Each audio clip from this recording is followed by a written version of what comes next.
Welcome. আমি doctor Sadikul Islam Talukdar, সহযোগী অধ্যাপক এবং বিভাগীয় প্রধান প্যাথোলজি বিভাগ, ময়মনসিংহ মেডিকেল কলেজ। রিসেন্টলি আমি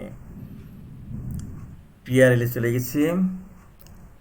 ক্লাস নিচ্ছি, video lecture class, virtual class. এই ক্লাস সাধারণত তোমরা ফোর্থ ইয়ারের ছাত্ররা এই ক্লাস করো, এবং নবীন ডাক্তার যারা পোস্ট গ্রাজুয়েট পরীক্ষার জন্য অ্যাডমিশন টেস্ট দেওয়ার জন্য প্রস্তুতি নিচ্ছ তাদের জন্যই এই আমার ক্লাস। তো আজকের ক্লাসে আমি ডিসকাস করছি হিমোডাইনামিক ডিসঅর্ডার। আজকে হবে ষষ্ঠ পর্বে আসছে এম্বুলাস অ্যান্ড এম্বুলিজম। তাহলে এম্বুলাস কি? Solid, liquid or gaseous mass transported by blood from its point of origin or from its point of entry to a distant place and is impacted.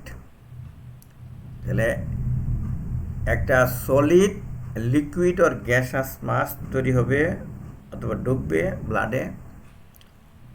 সেই যেখানে ঢুকলো বা যেখানে তৈরি হলো সেখান থেকে এটা ডিস্টেন্স প্লেসে চলে গিয়ে সে ইম্প্যাক্টেড হবে। এটাই হলো embolus. The mass is called embolus and the process of impaction is called এম্বুলিজম।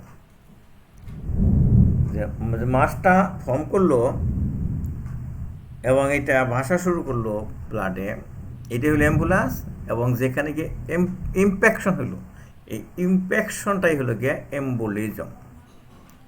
Type কি? Solid, liquid or gaseous embolus. Systemic arterial embolism. Ambulance travels within arterial circulation and impact in arteries is systemic embolism. তাহলে অ্যাম্বুলেন্সটা travel করবে artery সার্কুলেশনে এবং আর্টারিতে infection হবে। এটার নাম হলো systemic arterial embolism. What are the effect of arterial embolism? Micro infection following coronary artery occlusion by embolus. হার্টেও কিন্তু একটা আর্টারি সাপ্লাই আছে, মানে করোনারি আর্টারি, হার্টের মাসলকে সাপ্লাই দেয়। তো ওইটাতেও অক্লুশন হইতে পারে কি দিয়া? একটা অ্যাম্বুলাস দিয়া। এটা সিস্টেমিক আর্টারিয়াল এম্বুলিজমের ইফেক্ট। একটা টার্ম আছে প্যারাডক্সিক্যাল অ্যাম্বুলাস, ভালো করে বুঝতে হবে। Paradoxical embolus originating at venous সাইটে অ্যাম্বুলাস তৈরি হলো, enters arterial site along pressure gradient is called paradoxical embolus. তৈরি হলো ভেনাস সাইটে তৈরি হার্ট দিয়ে গিয়ে লাংসে আটকা পড়ার কথা তা না, এটা প্রেশার ইফেক্টের জন্য পাশের যে আর্টারি আছে সেই আর্টারিতে ঢুকে গেল। এইটা হলো paradoxical embolus. The impaction is called paradoxical embolism. Causes কি? ইন্টারএট্রিয়াল সেপ্টাল ডিফেক্ট দিয়া রাইট হার্ট থেকে ডাইরেক্ট লেফট হার্টে চলে গেল, লাংসে না গিয়েই। এটা হলো paradoxical. Interventricular septal defect, patent ductus arteriosus রয়েই গেল। এটা থাকে ইন্টারইউটেরিন লাইফে ডাক্টাস আর্টারিউসাস, এটা রয়েই গেল মানে জন্মের পরেও। সেটা that connect aorta with pulmonary trunk in intrauterine life associated with pulmonary hypertension. Air gas emboli, air অথবা gas emboli. Gas bubbles may cause vascular occlusion and ischemia in gas embolism. May enter into circulation following chest wall injury in a road traffic accident. তোরা শব্দ শুনতেছ, ক্লাসের বাইরে বৃষ্টি হচ্ছে, বজ্রপাত হচ্ছে, এই শব্দ শুনতে পাচ্ছ। ঠিক আছে, তোমরা ভয় পেও না, তোমরা ঘরের ভিতরে আছো, তোমরা আমার কথা শোনো। ডিউরিং অবস্টেটিক প্রসিডিউর, তাহলে এই যে গ্যাস ঢুকে পড়ে কীভাবে ব্লাড ভেসেলে, chest wall injury in road traffic accident এবং during obstetric procedure, amount of gas needed for embolism is more than 100 cc। তাহলে কতটুকু এয়ার বা বাতাস ব্লাড ভেসেলে ঢুকলে তোমার এম্বোলিজম হবে, গ্যাস আছে এম্বোলিজম, সেটা হবে 100 cc-র উপরে। কাজে এই যে অনেক সময় দেখা যায় যে স্যালাইন দেওয়ার সময় একটু এয়ার ঢুকেছে, এতে কিন্তু আসলে এম্বোলিজম হয় না। 100 cc তো কেউ এয়ার ঢুকায় না। ডিকম্প্রেশন সিকনেস নামে একটা টার্ম আছে, এটা শর্ট নোট আসে। ঠিক sickness following a particular form of gas embolism caused by sudden changes in atmospheric pressure is called decompression sickness। কারো যদি হঠাৎ সাডেন চেঞ্জ হয় অ্যাটমসফিরিক প্রেশারে, তার জন্য যদি ইনজুরিটা হয়, গ্যাস এম্বোলিজম হয়, সেটা হলো ডিকম্প্রেশন সিকনেস। অ্যাফেক্টেড ইন্ডিভিজুয়ালস কারা? ডিপ সি ডাইভার, যারা ডুবুরি, সমুদ্রে অনেক নিচে চলে যায়, তখন প্রেশারের চেঞ্জ হয়। আর আন্ডার ওয়াটার কনস্ট্রাকশন ওয়ার্কার আর মাইন ওয়ার্কার, ডুবুরিরা।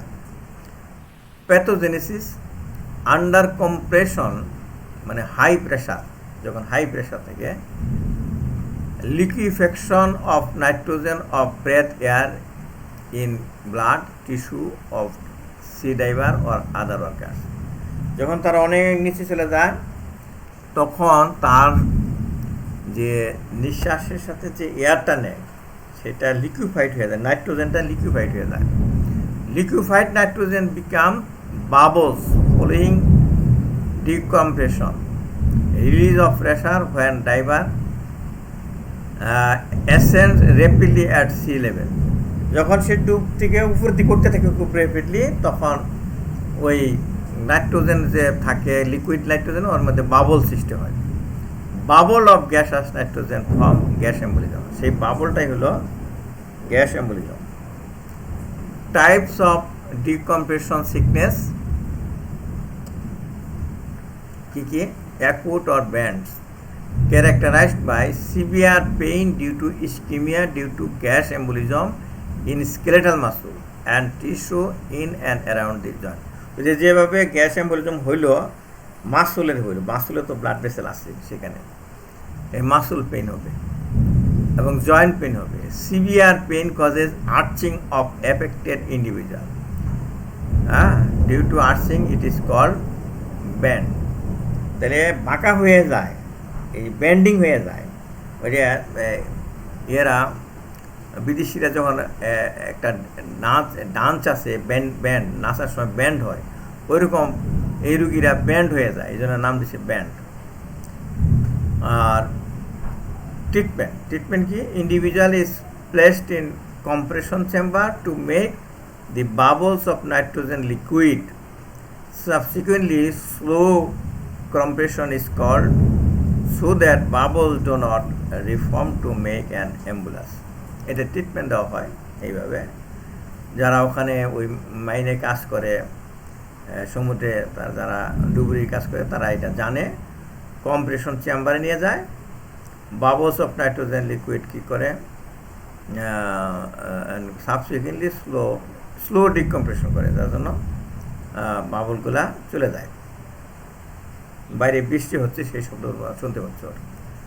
আচ্ছা, chronic decompression sickness or caisson disease, persistent gas emboli in skeletal muscle system causes ischemic necrosis in head of humerus, tibia, femur।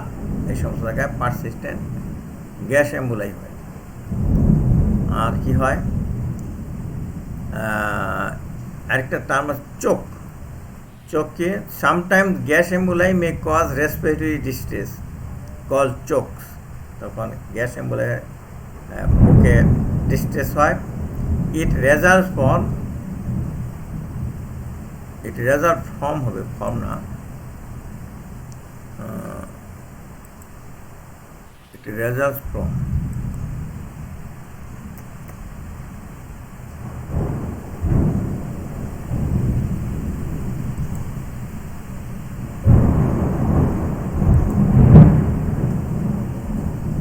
Pulmonary hemorrhage and focal atelectasis of lung following pulmonary gas embolism। এরপরে পর্বে আসবে শক। আজকে এই পর্যন্ত থাক, next পর্বে আমরা শক নিয়ে ডিসকাস করব। ধন্যবাদ।